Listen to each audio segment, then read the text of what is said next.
नमस्कार दोस्तों, आप सभी का हमारे YouTube चैनल मैवरिक ऑटोमेशन में स्वागत है।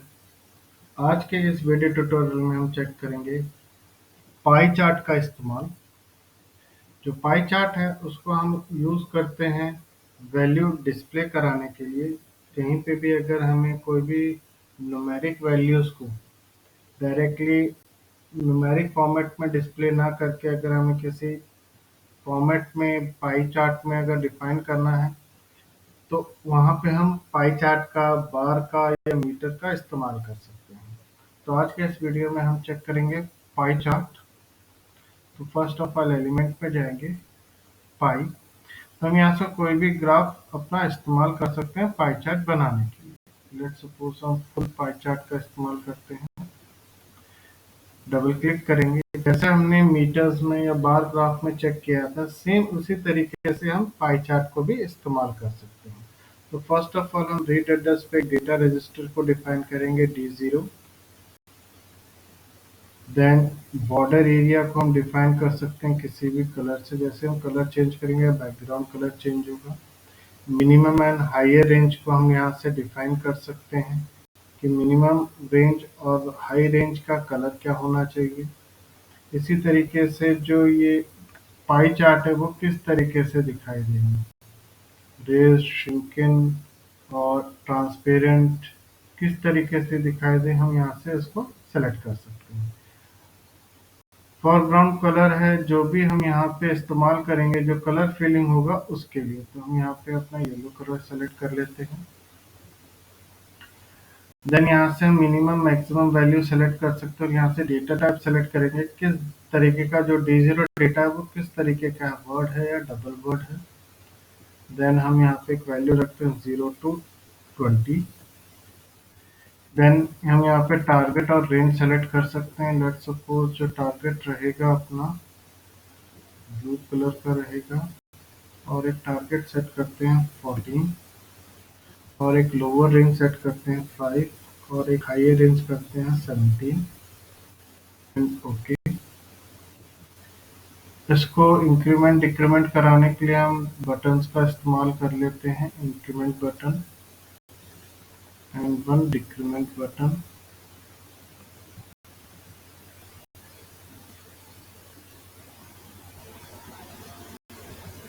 तो यहाँ पे भी हम D0 कर देते हैं और यहाँ पे प्लस साइन कर देते हैं इंक्रीमेंट के लिए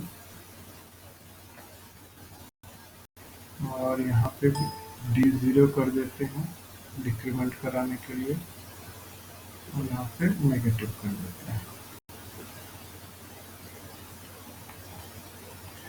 और इसी तरीके से अगर हमें अपना लोअर रेंज, हाई रेंज और टारगेट वैल्यू भी चेंज करना है तो जस्ट सिंपली हम इसे कॉपी कर देते हैं, पेस्ट।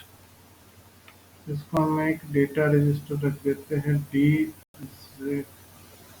लेट्स सपोज D0 ही रहने देते हैं। यहाँ पे हम वेरिएबल्स के हिसाब से सिलेक्शन करते हैं और यहाँ पे भी हम वेरिएबल्स करते हैं। तो यहाँ पे मिनिमम मैक्सिमम तो सेम रखते हैं, हम ये वाली वैल्यूज चेंज कर देते हैं।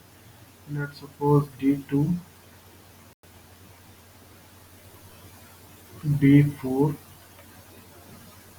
And D6 enter. और यहाँ पे हम तीन वैल्यूज ले लेते हैं इनपुट्स में, numeric entries, one, paste and paste. तो इसको नाम देने के लिए हम अल्फाबेट का इस्तेमाल कर लेते हैं।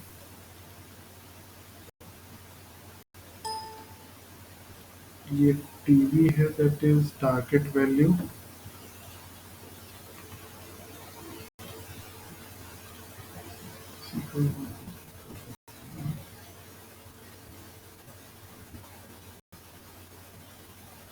और ये रहेगी अपनी लो वैल्यू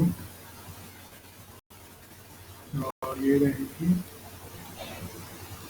मैक्सिमम वैल्यू। हम डेटा रजिस्टर को डिफाइन कर देते हैं D2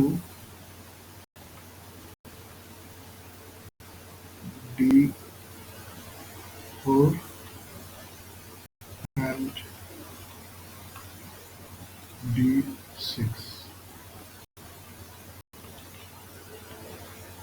कंपाइल करते हैं, डाउनलोड।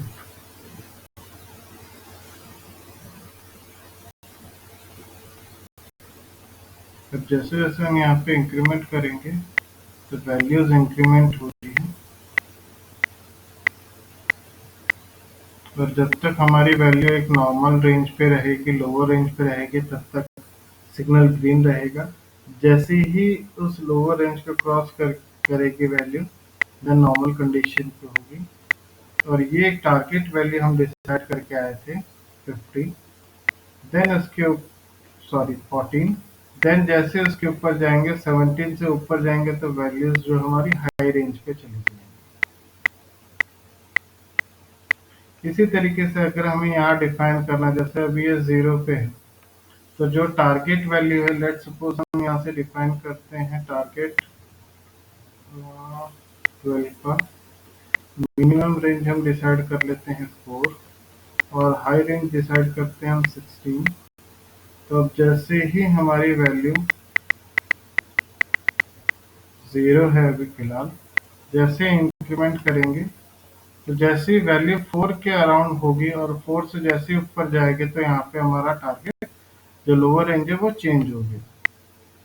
इसी तरीके से हम जैसे टारगेट तक जाएंगे, ये हमारा टारगेट वैल्यू है 12, और इसके अंदर देखे आते हैं 14, और जैसे ही हम अपर लेवल पे जाते हैं 16 पे वैल्यू जाएगी तो यहाँ पे वो हाई रेंज में पहुंच जाएगी। तो इस तरीके से हम इस्तेमाल कर सकते हैं किसी भी पाई चार्ट का। आइदर हम डायरेक्टली वैल्यूज के थ्रू कर सकते हैं, या फिर हम यूज़र डिफाइन कर सकते हैं कि हम टारगेट को या मिनिमम मैक्सिमम वैल्यूज को, लोअर रेंज और हाई रेंज को हम डिफरेंट डेटा रजिस्टर्स के थ्रू ऑपरेट करना चाहते हैं। देन हम वहाँ पे इन न्यूमेरिक एंट्रीज का इस्तेमाल कर सकते हैं अपने पाई चार्ट ड्रॉ करने के लिए। आई होप कि आपको समझ में आया होगा किस तरीके से हम पाई चार्ट का इस्तेमाल कर सकते हैं डेल्टा HMI में। Thank you.